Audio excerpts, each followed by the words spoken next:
Tous les chevaux du monde, c'est un guide qui se veut exhaustif, c'est-à-dire qu'il parle de toutes les races et types de chevaux qu'on peut trouver dans le monde. Alors ça peut aller des races vraiment les plus perdues et les plus méconnues, le poney de l'île de Sable, les chevaux sibériens qui résistent à des hivers à moins 70 degrés, je pense au Yakout par exemple, les chevaux d'Asie centrale, les chevaux d'Afrique. Alors c'est un guide qui présente aussi bien sûr toutes les races populaires et connues, le frison, quarter horse, le pur sang, etc.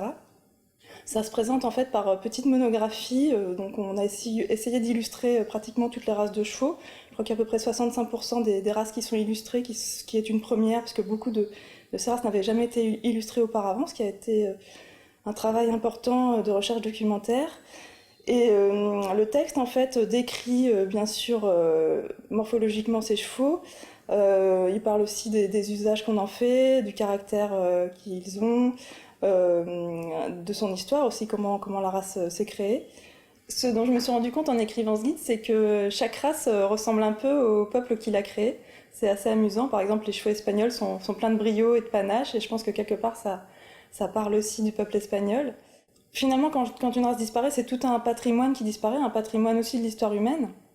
À titre personnel, j'ai 2 juments Camargue, puisque je milite pour la préservation des races à petits effectifs.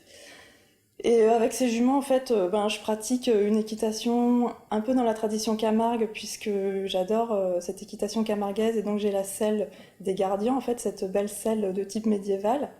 Mais pour autant, j'ai intégré toutes les innovations équestres actuelles liées au comportement du cheval, donc l'équitation éthologique, le clicker training, tout ce qui permet en fait d'avoir une approche du cheval très douce, très compréhensive et en fait de faire du cheval vraiment plus qu'un animal en fait de travail et de loisir, d'en faire véritablement un ami, un partenaire, un coéquipier qui finalement peut s'amuser aussi avec son cavalier. Et j'ai une approche du cheval vraiment de loisir, c'est-à-dire que moi je suis là vraiment pour me faire plaisir, me balader, ce qui m'empêche pas de m'amuser à apprendre des exercices plus techniques, des changements de pied au galop, travailler un peu en cordelette, tout ça pour renforcer un peu ma complicité avec ma jument. Mais en fait, il n'y a pas d'autre but que de se faire plaisir, d'avoir un cheval qui est content. Et je pense que pour moi, il y a vraiment quelque chose comme un peu une démarche philosophique. Montaigne aimait beaucoup philosopher à cheval et je comprends tout à fait ça. Je pense que l'équitation peut se percevoir aussi de cette manière, où le cheval est finalement un maître de vie.